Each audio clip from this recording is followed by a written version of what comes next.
Hey everybody, Aaron Stark here. So,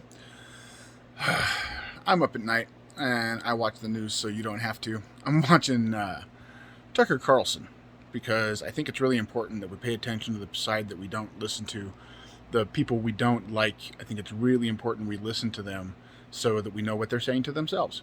Um, I think it's really important that, in particular, I stay plugged into the far right ecosphere. The All the Tucker Carlsons, the Rush Limbaughs, ex-Rush Limbaughs, he's gone now. The Mark Levins, the Dan Bonginos of the world, the ones who are the heavy media movers of the right. Okay, so that's to preface this to say I'm watching the Tucker Carlson show right now. All right, he's been on a racist diatribe, a white nationalist screed these last couple of weeks. And tonight, on one of his, I think this is the broadcast of his podcast. I watch it on YouTube, so I don't actually give him any ratings because I don't want to give him any kind of credit. So I watch a feed off YouTube. And yeah, this is him talking about the dangers of marijuana with some, I don't know, guy who wrote a book about weed. And pay attention to the close mix of racism, dog whistling, and fear mongering with relation to drugs. Yeah, pay attention. Zoom in a bit here. Let me push play. Uno momento.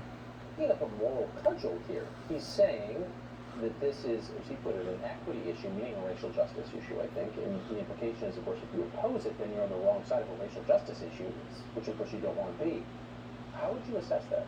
Well, again, he's vastly overstating, how many people wind up in prison. Now, look, you can say that an arrest is an unpleasant experience, and it's unfair if black people are being arrested more than white people.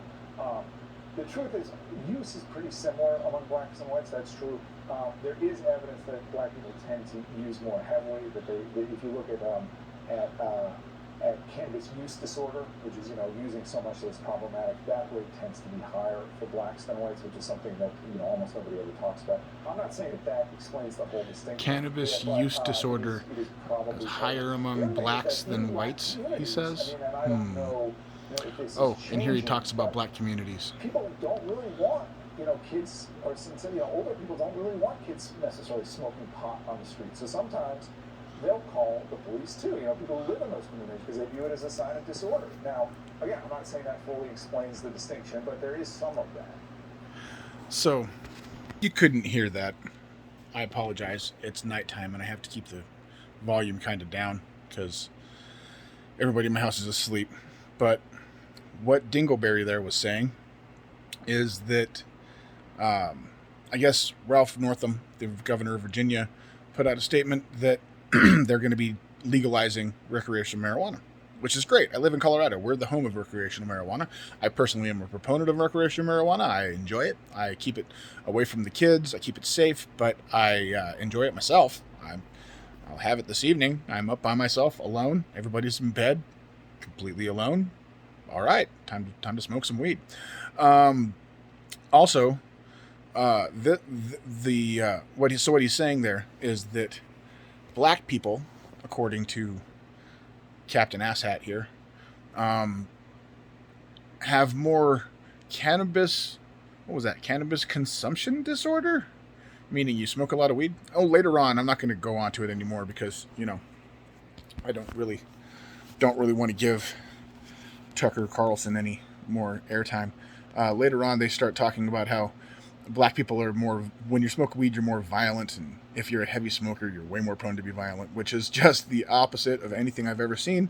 I've been around long-time smokers my whole life, and the heaviest smokers are usually the ones who are like, dude, why are you fighting? I'm just saying. Seems to be pretty obvious. But yeah, this is what we're facing now. I just thought you might find it interesting that... All right, well, you guys have a good night. I hope I didn't just spin around the camera too much and make that last bit upside down. We'll see. Anyway, we'll see you guys later. but you are not alone.